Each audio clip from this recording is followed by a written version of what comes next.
Vous n'êtes pas sans savoir que le marché du SaaS se meurt et que le marché du service est de plus en plus complexe. Parce qu'aujourd'hui, tes clients, tant que tu facturais 3 000 € par mois, peuvent faire exactement la même chose avec du cloud code. Et ça fait mal. Ça fait mal pour un marché. Je vais vous parler aujourd'hui d'une solution pour résoudre deux problèmes. Le problème de LTV, de satisfaction client, et faire en sorte de vous rendre, enfin de vous différencier clairement sur le marché. Et on va même parler de modèles plus ou moins hybrides. Si aujourd'hui vous avez une entreprise de service, enfin que vous soyez même consultant, je dirais que coach rentre aussi dans la catégorie. En tout cas, vous avez du service pour vos clients, que vous avez des livrables que vous envoyez à vos clients. Ça va être ultra pertinent et ça va résoudre une tonne de problématiques pour vous. Mes amis, vous n'êtes pas, enfin je vous le dis, j'ai enregistré 3 fois cette vidéo, OBS buggé, je suis sous l'eau. Mais je me suis dit, putain, il faut que je la fasse parce que mine de rien, c'est ultra intéressant, ok?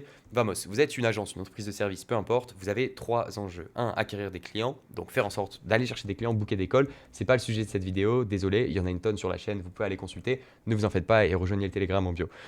La LTV, faire en sorte que vos clients restent sur du long terme et que chaque client vous apporte le plus de chiffre d'affaires possible, ok? Que la durée de vie d'un client soit longue et qu'elle vous apporte le plus de chiffre d'affaires possible. Et la satisfaction.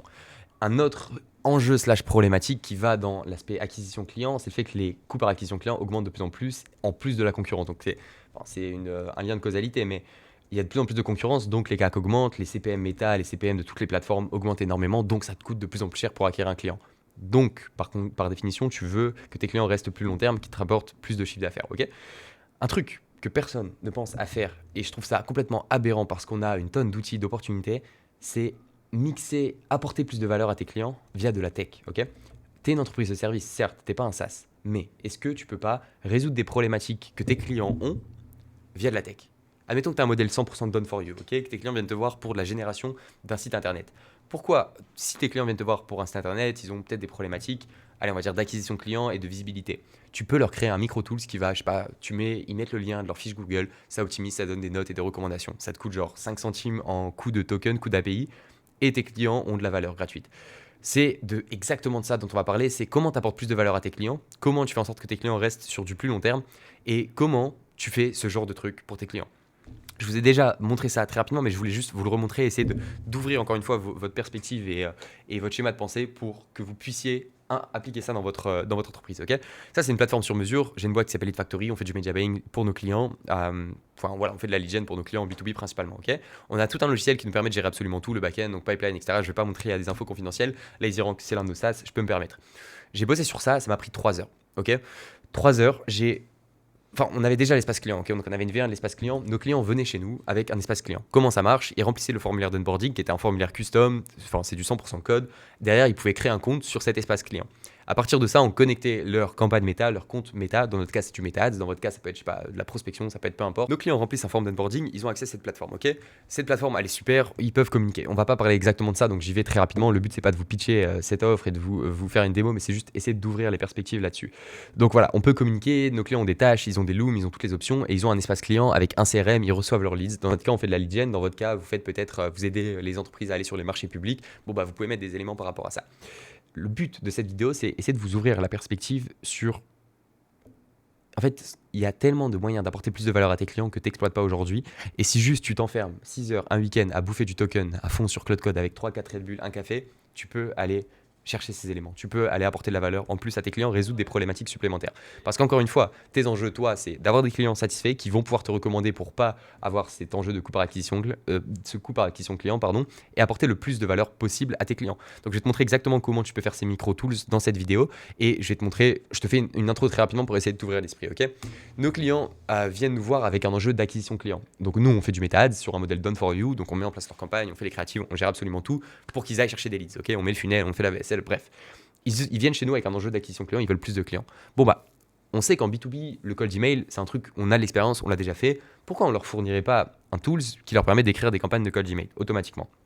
Donc ça, on l'avait déjà fait il y a longtemps parce que voilà, j'ai dû envoyer plus d'1 million de cold email réellement. On a une belle expertise en cold email, donc on avait déjà fait une sorte d'IA qui nous accompagnait sur la rédaction des campagnes d'email. Mais là, on la met à disposition directement à nos clients. Ils sélectionnent leurs outils de prospection pour les variables. Ils parlent à une IA, très simplement. Ok, je vais vous montrer un exemple, mais propose 3 angles différents pour X. Voilà, on s'en fout, je vais vous montrer cette campagne. Là, ils ont en fait leur séquence de prospection qui est directement ici. Donc ça, c'est du bonus. On dit pas à nos clients, les gars, on fait des campagnes de prospection. Non, non, en fait, ils arrivent et je le pitch même pas, on le pitch même pas tant que ça dans la partie vente et dans le marketing. Mais c'est du bonus. Ils arrivent chez nous, ok, ils ont des campagnes de prospection et ils savent qu'ils ont une IA, ils peuvent parler, c'est du Opus 4.16 derrière, c'est insane, les campagnes sont vraiment, vraiment bonnes. Donc ils ont ici des campagnes de prospection, ils peuvent exporter en PDF, c'est super. C'est du bonus. La prospection, c'est un vrai enjeu en B2B. On n'est pas en disant, ok, on a la meilleure méthode, etc. Non, prospection, tu devrais en faire. Si tu as le temps d'en faire, fais-en. On va pas le faire pour toi, mais voici un outil qui va te permettre d'en faire. Ok. Ça, c'est sur la partie outbound. Un autre élément qui m'a pris littéralement, ça on l'avait déjà fait, genre ça m'avait pris 1h30 la semaine dernière à faire, ok, en bouffant un peu de token. Scrapping Google Maps. Ça, pareil, on a des clients, moi je pense qu'en B2B, surtout sur le démarrage d'une activité, je vérifie si tout marche bien, le call call, c'est ultra pertinent pour nos clients. Donc là, ils peuvent littéralement, s'ils ciblent des TPE PME, venir ici, mettre un lien Google Maps, ça leur sort un CSV avec le numéro de téléphone, un CSV qui est optimisé pour faire du call call, ça scrape et ils ont leur CSV ici pour aller commencer à faire du call call. Pourquoi ? Parce que nos clients veulent des calls qualifiés.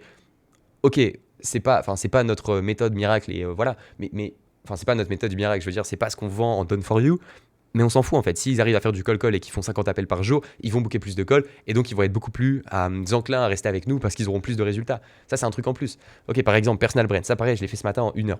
Et je suis pas le meilleur du tout sur LinkedIn, donc je vais vous montrer comment j'ai fait ce tools, même en étant le moins bon sur LinkedIn. Et il y a une tonne de tools où des gens vendent ça à 50 € par mois. Donc évidemment, vous pouvez lancer votre SaaS et le faire. Moi, je trouve ça bien plus pertinent de combiner de la tech avec du service. J'avais déjà parlé sur cette chaîne. Donc, je vous montre mes exemples à moi. Réfléchissez, ne copiez pas bêtement, évidemment. Enfin, ça dépend de votre niche. Et je vous dirais, je pense qu'il y a une tonne de concurrents. J'espère pas, mais en même temps, je m'en fous un peu. Enfin, faites, copier, ça fera évoluer le marché, c'est pas grave. Mais si vous faites de la lead gen, c'est pertinent, ça, par exemple. De donner un petit. Bon, je vous dis littéralement, nos concurrents vont se faire plaisir là, mais c'est pas grave. Là, ça fait des bons posts LinkedIn, ok. Donc là, nos clients, ils viennent nous voir avec un enjeu. Le truc, c'est qu'on a récupéré tout leur contexte. Donc on sait exactement dans le brief, ça c'est un truc démo, donc il n'y a pas le brief ici, mais on sait dans le brief exactement ce que nos clients font. On a tous leurs enjeux, leurs problématiques, leurs pain points. On leur pose genre pas mal de questions et nos clients se plaignent de ça, c'est long, c'est chiant, mais ça vaut le coup. Pourquoi ? Parce qu'on a une base de données avec tous l'offre de nos clients, l'ICP, les problématiques de leurs clients, etc. Donc on peut, en fait, ils arrivent ici, ils parlent à une IA et ils ont des posts LinkedIn juste là. Et plus tard, à l'avenir, pourquoi pas repasser 2 heures avec de Red Bull et un peu de token Cloud Code pour faire en sorte que nos clients puissent le poster automatiquement sur LinkedIn et avoir une machine à poster sur LinkedIn. Et on a LazyRank aujourd'hui, du coup c'est le compte sur Lead Factory ici, mais qui poste des articles de SEO automatiquement pour nos clients. C'est la même chose et nos clients y ont accès, ok. Donc on leverage, on résout des problématiques par de la tech en plus du service.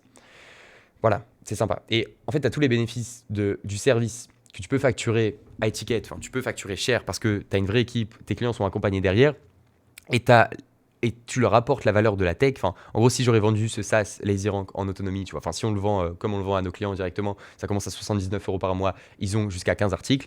Nos offres chez Lead Factory nous rapportent bien plus d'argent que faire juste du SaaS. Et pourtant, nos clients ont de la valeur. Donc, c'est du bonus. Ils l'utilisent pas, on s'en fout. Ils y ont accès, ok. Voilà, on a ça. Un autre truc, mon préféré, c'est le dernier exemple, après j'arrête. Mais ici, par exemple, Call Analyzer. Tous nos clients font des sales calls. Enfin, c'est le but, on leur génère des calls, tu vois. Donc là, ils ont juste à foutre la transcription de leur sales call. Analyser un call, ils foutent la transcription de leur sales call juste là et ça leur donne des recommandations personnalisées, ça note les objections dans une base de données avec toutes les recommandations, l'occurrence des objections, s'ils veulent l'exporter pour recruter une sales team plus tard avec toutes les objections, ils ont juste à envoyer ça à leur sales team avec déjà toutes les recommandations de l'IA, c'est génial, ok. Ça c'est un premier leverage. Pourquoi je vous dis ça ? Parce que si vous voulez scaler, évidemment faire que du done for you, c'est plus complexe. Si vous arrivez à construire des éléments qui vont apporter bien plus de résultats à vos clients, qui vont faire que vos clients soient plus satisfaits et restent plus longtemps avec vous et encore plus de valeur, et en plus, ça vous prend 0 temps, c'est des trucs scalables, vous le construisez une fois, vous pouvez le répéter, le vendre en quelque sorte, enfin en tout cas le faire visionner à plusieurs fois, c'est dingue. Faites-le en fait, faites-le réellement. Et en un week-end, avec beaucoup de tokens, du Red Bull, vous pouvez le faire réellement. Le deuxième point sur cet aspect hybride d'apporter encore plus de valeur, et ça c'est un shift personnel qui a changé chez moi, c'est l'aspect formation. J'ai longtemps hésité à faire ça. Quoique, on avait déjà des trucs, des SOP pour des clients, mais là, je commence à bien structurer. Je me dis en fait, j'ai une expertise clé, par exemple sur Cloud Code, je bouffe beaucoup de tokens. Ok, nos clients viennent nous voir pour de l'acquisition, mais en fait, ils nous ont payé, ils nous ont fait confiance. Est-ce que moi, je peux pas leur apporter beaucoup plus de valeur si en un week-end, je prends 3 heures de mon temps et je leur mets à disposition une formation sur Cloud Code ? Bah oui, mais let's go en fait, tu vois. Et même si c'est pas exactement le sujet, même si je vais pas le vendre dans mon pitch, en fait les clients vont avoir encore plus de valeur, vont apprendre à utiliser l'IA, une technologie révolutionnaire. Et du coup là sur la nouvelle offre Lead Factory, là pour l'instant on met en pause l'acquisition, donc on bossera pas avec vous le temps de construire cette nouvelle offre, mais on peut, je vais faire une formation sur comment construire tes skills cloud, comment transformer ton expertise de service en skills cloud qui vont littéralement faire 90% du taf et toi tu feras l'extra 10%. comment tu gagnes en gros 10, 20, 50 heures par semaine, littéralement à faire le travail que tu aurais fait pour tes clients. J'ai le skills. Il y a des clients qui vont pas se reconnaître là-dedans, qui vont jamais regarder la vidéo. Il y en a qui vont le faire. Ceux qui vont le faire auront un max de valeur et auront tiré encore plus de valeur de notre accompagnement. Donc pourquoi ne pas le faire? J'espère que ça bug pas trop OBS. J'ai enregistré 3 fois la vidéo, les gars. Je vous l'ai dit. Ça a pas l'air. Ok, bon, ça a l'air d'être ok. C'est pas grave. Faut le faire en fait. Et par exemple, setting, là, je viens de finir ce matin, j'ai enregistré un gros module vente parce que vente, croyez-moi, j'en ai bouffé des formations en vente, mais je crois qu'elle n'est pas sur ce compte. Ouais, là, on a que la formation setting. Ok, nos clients, on leur génère des calls, enfin, on leur génère des leads qualifiés. 50% de ces leads prennent des calls, mais il y a un autre 50% qu'il faut contacter. Et nos clients là-dessus étaient très mauvais, la plupart en tout cas. Donc, boum, formation, setting, la règle des 5 minutes, on leur dit c'est indispensable, nanana. Ils prennent en compétences, ils prennent en valeur et on leur apporte plus, littéralement. Et ça, je l'ai enregistré une fois. J'ai des clients qui me font des retours en mode elle est incroyable, ça a changé des paradigmes, etc. Alors qu'on est une agence done for you initialement. Donc voilà, je fais un peu mon Matisse Cloué, je suis désolé, hein, je fais un peu mon Matisse Cloué d'il y a 2 ans en vous disant allez sur des modèles hybrides et mixer du done for you, du done with you. Mais moi, ce que je veux apporter avec cette vidéo, c'est l'aspect tech. En fait, vous pouvez construire des micro-tools qui vont résoudre des problématiques, qui vont vous coûter 0 temps, qui vont vous coûter quelques centimes en token, qui vont apporter une tonne de valeur à vos clients, qui vont vous différencier et qui vont faire en sorte que vous puissiez construire littéralement quelque chose. Je vais pas parler de valorisation parce que c'est bullshit, mais on a un SaaS qui nous est propre, le code nous appartient, on a absolument toute la gestion, on a tous les clients, et les clients ont une tonne d'outils, de tools, enfin pour eux en gros, qu'ils vont pouvoir utiliser. C'est pareil, il y a cet aspect-là à prendre en considération, ok. Et le fait juste de leur créer un espace client qui, il y a encore 3-4 ans, aurait coûté 50 000 euros potentiellement dans une agence de dev, ok, on peut leur mettre de la recommandation, on peut leur mettre des éléments, ils ont accès à un SaaS littéralement, ils ont une formation, ils ont tout au même endroit pour qu'ils réussissent. Et c'est que le début, et les idées vont venir. Et peut-être dans 6 mois, on aura genre un SaaS complètement complet qui fait tout pour nos clients avec des agents IA qui vont littéralement aller prospecter pour eux. C'est pas un truc qu'on va commercialiser à 39 euros par mois comme Levi ou comme, enfin, je sais plus comment il s'appelle, ouais, Limova, pardon, comme Limova. C'est un truc que nos clients vont nous payer avec un accompagnement, il y a une vraie équipe derrière, et nous on les accompagne dans leur succès, mais une vraie roadmap où on active des éléments comme ça. Ok, on active. Par exemple, le SEO aujourd'hui, c'est déjà littéralement le cas, c'est que le SEO, tu connectes ton site, on publie des articles sur ton site, en automatique, t'as rien à faire. Tu peux te toucher la nouille si tu veux, aller scroller, ça publie 2, 3, 5, 10 articles par jour si tu le souhaites. Ça, on a réussi à le faire. En adband, techniquement, c'est largement faisable, mais on peut le faire et on le fera. Donc voilà. Le but de cette vidéo, j'espère que vous comprenez l'enjeu. C'était pas de vous pitcher ce truc, c'est de vous dire aujourd'hui, réfléchissez, c'est quoi les problèmes de mes clients? Je vais pas vous donner des exemples parce qu'il y en a plein, mais encore une fois, je sais pas, tu fais du site web, tes clients ont un enjeu de visibilité. Bon, peut-être que tu peux faire un micro-tools qui leur donne des idées, des recommandations en SEO. Tu demandes à Claude Code comment ça marche concrètement et comment tu mets ça en place. J'ai enregistré 3 fois la vidéo, donc j'ai déjà mon prompt, mais voilà, là on passe dans l'applicatif et comment tu peux faire ça. Première chose, si tu n'as pas d'idée, demande à Claude. Ok, je résous cette problématique pour mes clients, j'aimerais leur apporter avec des micro-tools un peu plus de valeur sur ces enjeux-là, ces enjeux-là. Est-ce que tu peux me donner 20 idées de micro-tools que je pourrais leur faire et leur mettre en place? Ok, tu leur dis ça, t'installes Whisperflow.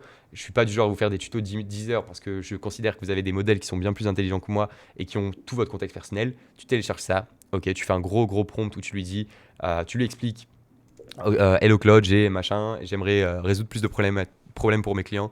Est-ce que tu pourrais me donner 10 exemples de micro-tools que je pourrais leur construire pour résoudre la problématique d'acquisition client ou des problématiques secondaires qu'ils pourraient avoir? Je cible cette niche, quels sont les enjeux, les problématiques qu'ils peuvent avoir? Voilà, boum. Tu fais ça, t'envoies à Claude, tu lui dis déploie des sous-agents, va chercher des projets open source, scrape des chaînes YouTube pour trouver toutes les meilleures ressources et recommandations pour le faire. Voilà, super. Par exemple, LinkedIn. Comment j'ai fait le truc de LinkedIn alors que je suis une quiche sur LinkedIn? Je me suis fait ban il y a 1 an et demi, j'ai pas refoutu un pied dessus, j'aime pas forcément LinkedIn. Comment j'ai fait ce petit tool qui, vraiment en termes de qualité de poste, m'a l'air vraiment correct, ok? En fait, simplement, ce que je fais pour absolument tous les projets, j'ai dit à Whisperflow, ok, j'aimerais construire un tool qui permet de générer des posts LinkedIn, j'aimerais que tu scrapes toutes les meilleures chaînes YouTube qui parlent de posts LinkedIn, tous les meilleurs articles, recommandations, blogs, ressources, pour aller chercher des meilleurs articles LinkedIn. Cherche également tous les projets open source qui font déjà exactement ce qu'on veut faire. Sur GitHub, déploie 10 sous-agents de recherche et crée une knowledge base qui est ultra impactante et ultra pertinente pour aller automatiser la création de posts LinkedIn. Voilà, vous lui dites ça. Allez chercher des ressources, etc. Je sais pas, sur l'aspect sales, formation par exemple, pareil pour les recommandations sales. J'ai beau être le meilleur expert en sales du monde, ce que je ne suis pas, tu peux... Enfin, je veux dire, moi, là, je lui ai demandé exactement la même chose. Je lui ai dit, scrape toutes les formations en sales. Je lui ai donné des formations que j'ai personnellement achetées pour qu'il puisse scraper le contenu de ces formations. Et je lui ai dit, débrouille-toi, mon coco. Enfin, je lui ai dit, en gros, ouais, débrouille-toi. Ah mince, je crois que je vous ai déjà montré un exemple sur LinkedIn. Ah, je suis repassé, je suis plus sur LazyRank. Je suis plus sur LazyRank. Bon, il n'y a rien sur là, mais c'est pas grave, vous avez vu les posts. Mais en gros, trouve de la ressource, construit un tools. Et il le fait one shot. On est dans une époque où il le fait en one shot. Donc, mes amis, si vous le faites pas, vous manquez de motivation, ou je sais pas pourquoi vous ne le feriez, enfin, vous feriez pas en fait. Réellement, si tu as une boîte de service, tu es dans un marché qui est de plus en plus concurrentiel, il faut différencier tes clients, tu dois apporter plus de valeur à tes clients pour qu'ils te payent plus cher. Bon, bah, fais un truc comme ça. Et réellement, tu te fous 4 terminals Cloud Code comme ça, j'ai pas envie de leak quoi que ce soit. Tu te fous 4 terminals Cloud Code comme ça et tu y vas. Tu vois, un autre truc, je crois que je l'ai dit, je sais plus, je me perds dans mes mots, désolé. J'ai fait 3 fois la vidéo, je vous le redis encore une fois. Plaignez-vous avec moi s'il vous plaît en commentaire. Ah mais ouais, scrapping Google Maps, ok. L'outbound, le call call, on considère que c'est un bon truc. Tu mets le lien Google Maps, ça scrape, ok. On a un scrapper et on va en faire plein. Mais ça augmente la valeur perçue de ton offre. Tes clients restent plus longtemps. Tu peux même ajouter un système pour augmenter combien tes clients te rapportent avec un système de crédit ici où tes clients peuvent consommer les crédits de ça. Bref, c'est du tout bénéf. Donc faites-le à fond. Enfin, en tout cas, c'est ma recommandation et c'est un truc que personne ne fait. C'est mixer du done for you avec de la tech et why not des formations aussi vidéo. Si vous avez une expertise spécifique que vous pensez pourrait être pertinente pour vos clients, foncez, enregistrez, foutez-vous un week-end, vous enregistrez tout et vous le donnez à vos clients. Et dans 6 mois, vous aurez encore ces mêmes vidéos que vos clients en tireront beaucoup de valeur. Donc voilà, c'est l'idée de cette vidéo. J'espère que vous avez apprécié, j'espère en tout cas vous avoir ouvert l'esprit parce que vous pouvez apporter littéralement plus de valeur, faire le bien dans le monde, avoir des meilleurs résultats pour vos clients si vous faites ce genre de choses. Peu importe que vous soyez une agence done for you pure et dure, brute, SMMA, ou que vous soyez un consultant en vente qui aide les entreprises à augmenter leur taux de conversion ou à structurer leur équipe sales. Il y a des enjeux partout, ok. Peu importe ce que vous faites. Même coach, réellement, je sais pas, je pense à des amis qui bossent avec des créatrices qui font 100K par mois dans les relations, relations en termes homme-femme, dans leur couple, comment améliorer mon couple. Bon, bah, tu te prends, encore une fois, un week-end 6 Red Bull, tu t'enfermes, tu fais une application mobile où les clientes que tu as, elles vont pouvoir parler avec un psychologue mobile partout où elles vont. Ok, tu vas prendre peut-être un week-end à faire une première version, ce qui est réellement le cas aujourd'hui avec les modèles qu'on a. Un week-end, tu vas passer une semaine et demie à le publier sur l'App Store parce qu'ils sont toujours chiants. Et voilà, et tu as une application mobile pour tous tes clients en tech. Ça va pas te coûter très cher, ça va augmenter la valeur perçue. Et c'est tout bénéf. J'espère que vous avez apprécié, mes amis. Rejoignez le Telegram en bio. J'y partage pas mal de valeurs, daily valeurs. On est 360 dans le Telegram. Merci beaucoup en tout cas pour la confiance. J'ai une tonne de retours positifs, donc merci. Ceux qui viennent au live tout le temps, c'est trop cool. Les lives reprennent à fond. On va se faire kiffer. On va essayer d'apporter plus de valeur. Et si vous voulez bosser avec nous sur Lead Factory, vous pouvez pas. Je reviens très vite. Rejoignez le Telegram. Je vous tiendrai au courant sur ça. Le Discord, belle communauté. Je crois qu'on est 150 sur le Discord, un truc comme ça. Donc c'est trop cool. J'essaie d'échanger le plus possible. Ceux qui sont dans le Discord et qui me voient jamais, je suis désolé. Cette dernière semaine, j'avoue que j'étais pas beaucoup dans le Discord, mais j'essaie de venir le plus possible. À très vite. Abonnez-vous. C'était un plaisir. Je m'appelle Gauthier. J'arrête la vidéo. Je papote tout le temps. C'est quoi la roadmap? Vous savez que j'aime bien papoter en fin de vidéo. Même s'il faudrait pas, je sais que MrBeast papote pas beaucoup en fin de vidéo, c'est pas très grave. C'est quoi la roadmap là sur les prochains jours en termes de vidéos, je veux dire. Je vais vous repartager à fond. Je pense que l'enjeu en fait c'est faire des skills Cloud Code, ça j'en suis convaincu, et avoir ton infra Cloud Code. Et réellement aujourd'hui, il y a très très peu de tâches opérationnelles brutes, enfin en mode faire des tâches même de deep work où j'ai pas Cloud Code qui le fait pour moi en fait. Mon job, ça a transitionné de faire la tâche moi-même à faire en sorte que Claude fasse bien la tâche et faire des bons skills pour que Claude fasse bien la tâche. Pour moi, c'est le game aujourd'hui. Je pense que c'est réellement le game et si je dis pas ça parce que je vous vends pas de formation, on dit un de trucs. Je m'en fous, je pense que c'est réellement le game. Donc c'est trop intéressant, on vit dans une époque folle. Faites-vous plaisir, bouffez du token. À très vite. Abonnez-vous. Telegram en bio. Ciao.